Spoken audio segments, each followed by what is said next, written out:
ഇന്നത്തെ വീഡിയോയിൽ റോസപ്പനില്ല കേട്ടോ. നമ്മളൊരു 8-9 കൊല്ലമായിട്ട് യൂസ് ചെയ്തുകൊണ്ടിരിക്കുന്ന ഹെയർ ഓയിൽ എങ്ങനെ ഉണ്ടാക്കുന്നതെന്ന് നിങ്ങളെ കൂടി കാണിച്ചു തരാൻ വേണ്ടിയിട്ടാണ് ഞാൻ ഈ വീഡിയോ ചെയ്യുന്നത്. അപ്പോൾ നമ്മുടെ ഈ വീഡിയോസൊക്കെ ഇഷ്ടമാവുകയാണെങ്കിൽ ചാനലൊന്ന് സബ്സ്ക്രൈബ് ചെയ്തേക്കണേ. ഹലോ, ഇന്ന് നമുക്ക് നമ്മുടെ ഹെയർ ഓയിൽ എങ്ങനെ ഉണ്ടാക്കുന്നതെന്നൊന്ന് കണ്ടു നോക്കാവേ.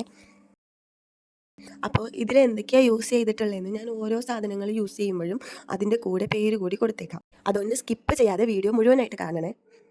റോസ് കുഞ്ഞിനാണെങ്കിലും ഒരു 2 മാസമായപ്പോൾ മുതൽ ഞാൻ ഈ എണ്ണയായിട്ട് യൂസ് ചെയ്യുന്ന അവളുടെ തലയിലും വളരെ കുറച്ച് ഒരു 4-5 ഡ്രോപ്സ് ഒക്കെ എടുത്ത് തലയിൽ കുളിക്കുന്നതിന് മുമ്പ് തേച്ചിട്ട് വേഗം കഴുകി കളയും. പിന്നെ എനിക്കാണെങ്കിൽ പെട്ടെന്ന് നീരിറങ്ങണ പോലത്തെ ടൈപ്പ്. അപ്പം ഇതിൻ്റെ അകത്ത് കുരുമുളക് പനിക്കൂർക്കയിലൊക്കെ ചേർക്കുന്നത് കൊണ്ട് തന്നെ അങ്ങനത്തെ പ്രശ്നങ്ങളൊന്നും ഉണ്ടാകുന്നില്ല. എൻ്റെ തലയിൽ നേരത്തെ നന്നായിട്ട് ഡാൻഡ്രഫൊക്കെ ഉണ്ടായിരുന്നു. ഇത് തേച്ച് തുടങ്ങിയ പിന്നെ തലയിൽ അങ്ങനെ താരൻ്റെ ശല്യമൊന്നും ഉണ്ടായിട്ടില്ല കേട്ടോ. നന്നായിട്ട് മുടി വളരുന്നുമുണ്ട്. ഇത് എൻ്റെ വീട്ടിൽ യൂസ് ചെയ്യാൻ തുടങ്ങിയത് കൊറോണയുടെ സമയം തൊട്ടാണ്.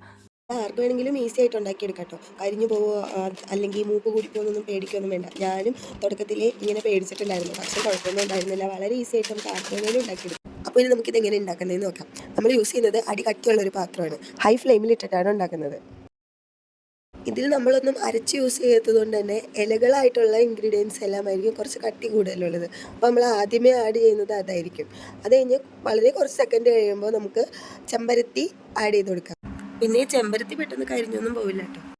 ഇലകളെല്ലാം പച്ച ആയതുകൊണ്ട് തന്നെ അതിൻ്റെ അകത്ത് വെള്ളം പോകുന്നത് ഒരു ചെറിയ പൊട്ടൽ സൗണ്ട് കേൾക്കാം. ഞാൻ കേൾപ്പിച്ചു തരാവേ.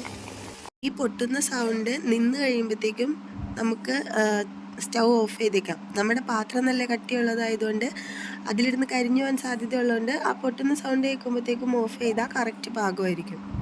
ഫ്ലെയിം ഓഫ് ചെയ്യണേക്ക് തൊട്ട് മുമ്പാണ് നമ്മൾ ചെറുതായിട്ടൊന്ന് ചതച്ച ഒരു 5-8 കുരുമുളകും ഉലുവയും കരിഞ്ജീരകവും ഇടേണ്ടത്. കുരുമുളക് മാത്രം ചെറുതായിട്ടൊന്ന് ചതച്ചാൽ മതി. പിന്നെ ഇതിൻ്റെ അകത്തേക്ക് ആ സമയത്ത് തന്നെ 1-2 തുളസിയിലയും പനിക്കൂർക്കയിലയും കൂടി ഇടുക. അത്രേ ഉള്ളൂ. ഈ ഒരു പരുവമൊക്കെ ഏകദേശം ആകുമ്പോഴത്തേക്കുമാണ് അപ്പോഴേക്കും പൊട്ടുന്ന സൗണ്ട് നിന്നിട്ടുണ്ടാവും. നമ്മൾ ഫ്ലെയിം ഓഫ് ചെയ്ത് വയ്ക്കേണ്ടത്. പിന്നെ അത് ആറി കഴിയുമ്പോൾ നമുക്കൊരു ബോട്ടിലിലേക്ക് മാറ്റാം.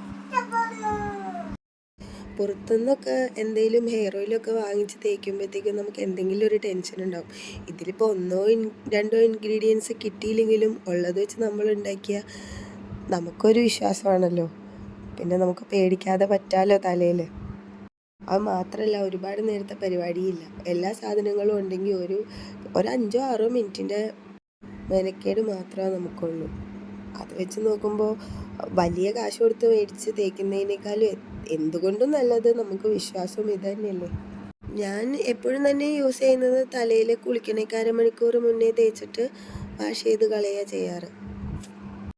ശരിയെന്നാൽ അടുത്ത വീഡിയോ കാണാം.